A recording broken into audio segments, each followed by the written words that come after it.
Some news in today, and that would be the data on home prices. Single-family home prices rising for the fourth month in a row, according to the S&P Shiller Home Price Index. The real estate site Zillow last week said it believes housing has hit the bottom. So, does Robert Shiller agree? After seeing these numbers in his index, I feel like we ask him this every month, and I'm sure he's sick of it, so we'll keep it up. The co-author of the Shiller Index and professor of economics at Yale joins us right now. How about this talk of a housing bottom? These home price figures do look pretty good today in your index. They do look good, and one thing that I believe in home price forecasting is momentum. So we do have some upward momentum. Part of it's just seasonal, though. We're going into the summer month. And if you look at a plot of the data, it doesn't look like that big a rebound yet. It could just be mostly seasonal. So I'm not confident. I think it's possible that this is the bottom, but I'm not at all confident. I tend to worry more than most people about the longer run downtrend resuming. That is kind of interesting, and we know that from talking to you over the last however many years, really, about this. And I've been right. You absolutely, that's what I was going to say. You've been dead on with this. So the spring and then, as you say, the early summer, yeah, you see people going out and buying a little bit more. So it's a good sign, I guess, that they are, as they're expected to be. But then, so when will we know that we should take these numbers a little bit more seriously? Is it sometime in the fall, or? Well, we never know for sure. It's a speculative market. The real question that is on my mind is, are we possibly off to the races again? Yeah. You know, the real estate market has become more volatile by the decade, over the last few decades. And people are, you know, I think in cities like Phoenix or San Francisco, we might be seeing something pretty big developing, because the people there are very speculative-minded now, I think.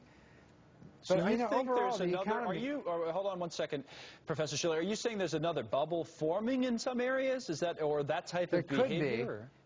There could be. You know, these things take you by surprise. Bubbles occur sometimes in the least optimal time. That's because people think that you want to buy before the news, right?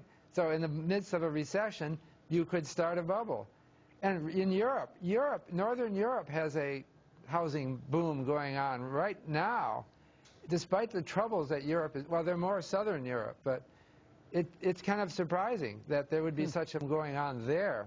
It is surprising, and it's also surprising, I think, to the person who doesn't study this like you do, that it might be happening in some parts of this country. What areas in particular are you looking at, and will you continue to look at, and how much data do you need before you draw some sort of a conclusion?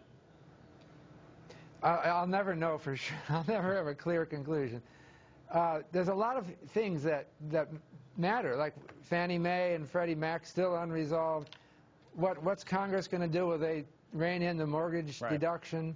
All sorts of uncertainties right now. So, but the thing is, momentum does matter, and I am very much noticing the strong performance we had in the last month, with 2.2% in 1 month.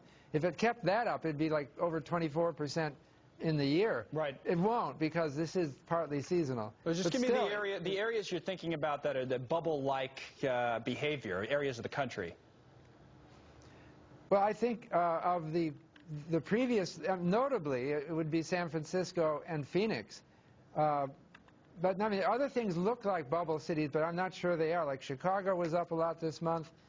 Atlanta was up a lot this month. But part of this, Atlanta, Chicago, part of this is just the decline in foreclosure activity. So we just had a report from CoreLogic that foreclosure activity is down about a quarter from a year ago. And so that's going to boost the index. Now, it could be that that's the kind of stimulus that we're getting, the stimulus being that people see home prices going up because there aren't as many foreclosures, and they're starting to get optimistic and reinforcing that. That could be what's happening.